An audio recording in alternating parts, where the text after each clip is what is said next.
Hey friends! Of course, we all want more eyes on our website, right? A big question that I get over and over again from clients is how do I get more people to the products on my website? Or how do I get them to the blog posts that I've taken so much time to write up?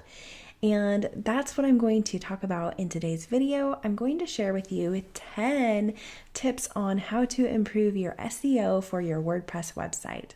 If you don't know me yet, I'm Amanda, and I help creative entrepreneurs to help them to get their creative genius out into the world so that they can have more time to do the things that they love so they can live a more joy-filled life. So if you haven't already, hit the subscribe button so you can see when I release new content. So let's dive into the tips. Tip number 1 is to make sure that your URLs are really super short and easy for Google to read.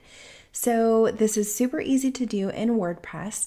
You basically want to change the permalink before you save your draft.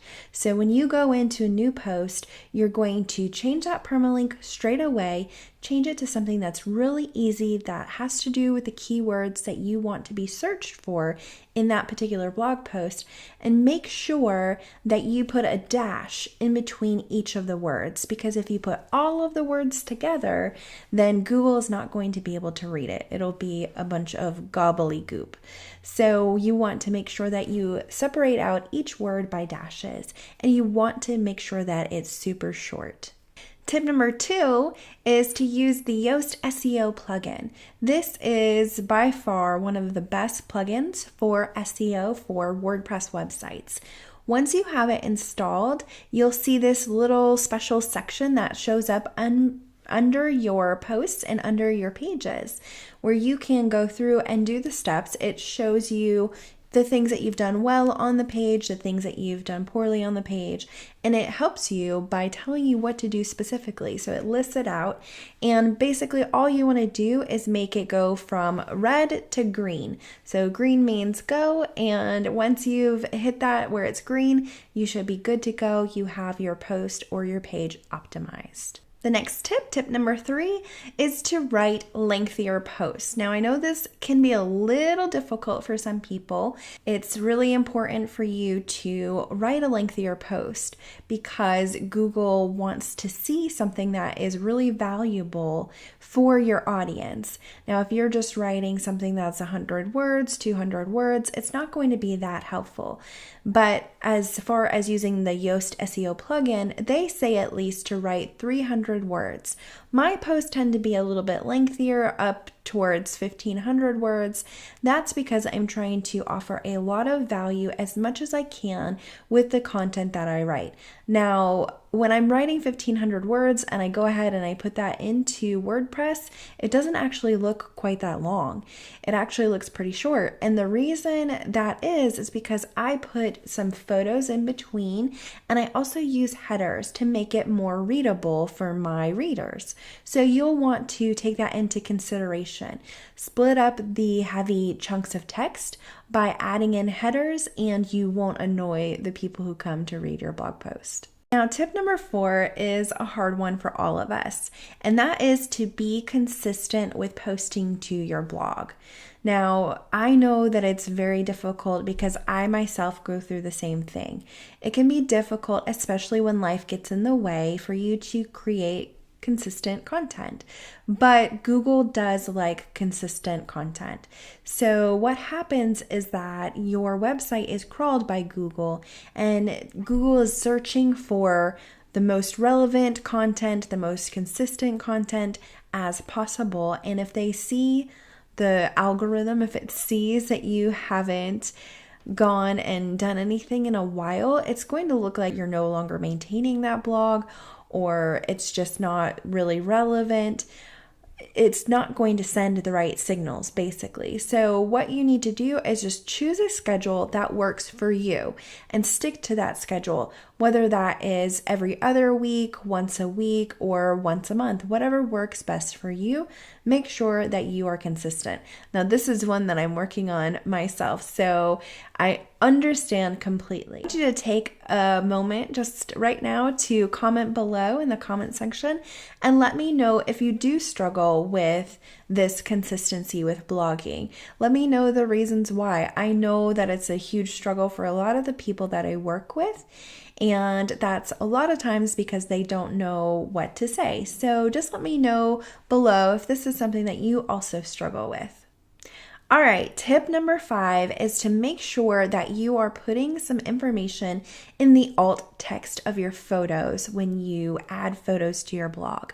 Now, the alt text originally was put there or added in to help people who they are not able to see or read your blog. So they would use a reader, I don't know what you really call it, but something to help them read the blog post or something to help them read what is on the website. And it would help them to describe what is in the photo. Now, Google also uses this alt text because Google can't really read photos because it's not like us. We see a photo with our eyes and we can read it quickly. We know what's in the photo, we can see it, we know what's there, and Google doesn't have the same capability. So what you want to do is help Google along a little bit and add that information into the alt text. The great thing is that this information, it also is picked up by Pinterest and it adds it to your Pinterest description for that pin. Now, if you go ahead and you do this, it will help when people share out your content on Pinterest to be found also in Pinterest search. So that's what you really want to do when it comes to your photos, is take the time, take that extra step to fill in that alt text. Tip number 6 is to add a YouTube video if you can.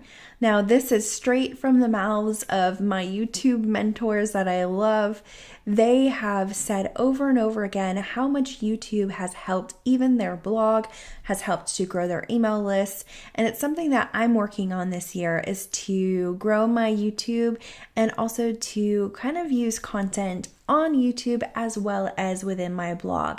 When you use it in conjunction with one another, you are basically really telling Google that you're doing this content creation thing right. Google loves when you use multimedia in your blog post. So if you're using photos, if you're using videos, then it's going to give you that extra little bit of SEO boost that you're probably searching for. The next tip number 7, is to use internal and external links in your posts. So internal links, those are links to pages within your website, pages that exist or posts that exist already on your website. And when you do this, it helps to keep people on your website even longer. So if you increase that dwell time, you are basically keeping people on your website longer. And again, it shows Google that you are really creating content that people want to see and they want to read, so much so that people are staying on your website for a long time. The other one that you want to pay attention to are external links. External links help to kind of create an authority for you. So if you are linking to other posts or other businesses that talk about relevant things that you're talking about, and you're helping your audience by giving them other content, it just is a great way to show your authority, to show that you know what you're talking about, to show that you've done your research. Number 8 is to make sure that your site is mobile friendly. I love to use the Beaver Builder plugin to create websites. I have that on my own website as well, and I love that there are options within Beaver Builder to help me without having to necessarily touch the code. I do sometimes, but I don't necessarily have to touch the code in order to make my website mobile friendly. So it just kind of cuts out that coding headache, and it allows you to do some of the things that you probably weren't able to do a couple of years ago. So I strongly recommend that. And just as long as you're making sure that your site is mobile friendly, you will definitely see some improvement to your SEO. My ninth tip on helping to improve your SEO for your website so you can get more traffic is to focus on some of the things that maybe you haven't thought of when it comes to SEO. So thinking about things like your products or thinking about things like your categories. You can go in and tweak the descriptions, you can go in and you can add to the titles and really work on the SEO when it comes to those different things that maybe you haven't really thought of. So for the categories, for instance, there is a place where you can go in and you can totally optimize your categories when it comes to SEO. That's something that most people don't do, but it's something that you can do that can help those things to be found in search as well.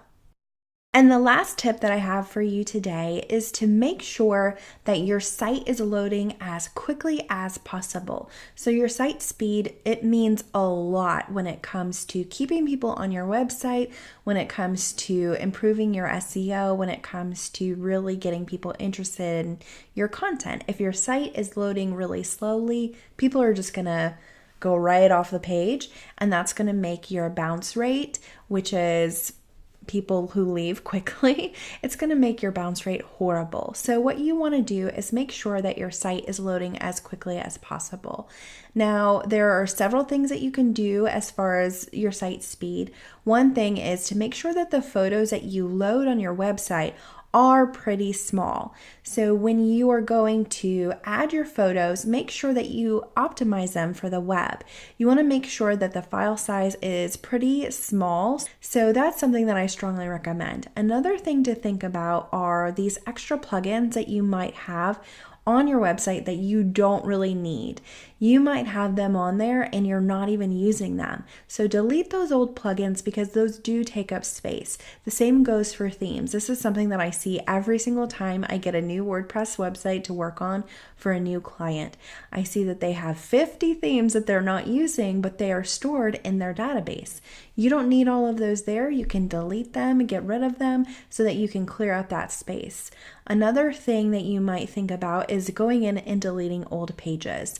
If you have old pages and they're still viewable, those can also be found by people and they may not be relevant anymore. So go through and kind of purge those old pages to make sure that you are keeping the most relevant content and you're also keeping the size of your website down to the most minimal size that you can keep it to. The last step, the last thing that you might think about doing is replacing your hosting company. Now, this one may not be something that everybody likes to do because it might be a hassle, but I do recommend my host, which is Flywheel. You can find them at getflywheel.com.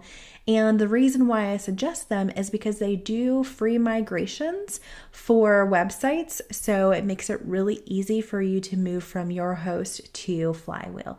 So that's what I recommend in terms of moving hosts. All right, so that's it. I gave you 10 tips to help improve your SEO so you can get more eyes and more traffic on your website.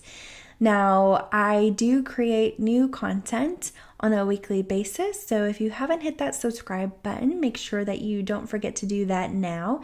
And I hope that you are creative every day in this upcoming week, and I'll see you in the next video.